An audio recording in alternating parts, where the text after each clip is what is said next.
Ketdi. Hech nima demasdan, hatto ko'zlarimga qaramasdan. Xayrlashish ham unga ortiqcha tuyuldimi? Shunchalar arzimas bo'ldimmi men? Men uni butun borlig'im bilan sevdim. Har bir so'zimda, har bir sokinlikda u yashardi. Men esa unga ko'nglimni, orzularimni, hayotimni tutqazdim. U esa jim ketdi. Sukunat odamni so'zlardan ham ko'proq jarohat qilar ekan. Aynan shu jimligi yuragimni kuydirdi. Endi ichimda faqat kul qolgan. Ammo shu kul orasida ham uning izlari ko'rinib turibdi. Yo'q qilib yubora olmayapman. Ba'zan o'zimni aldayman.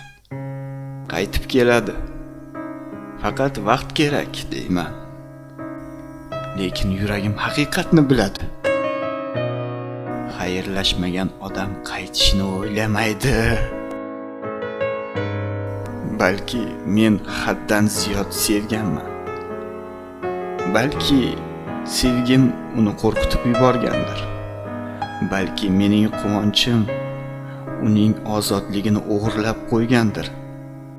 Kim bilsin? Lekin men bitta narsani bilaman. U mendan ketdi. Ammo mening ichimdan emas.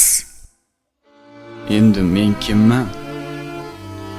Kul bo'lgan yurakni ko'targan odammi? Yoki sevgidan kuyib, ammo baribir uni sevishni davom etayotgan ahmoqmi? Men bilmayman. Lekin bitta haqiqatni aytaman. Men uni la'natlamayman. Chunki u men bilan xayrlashmasdan ketdi.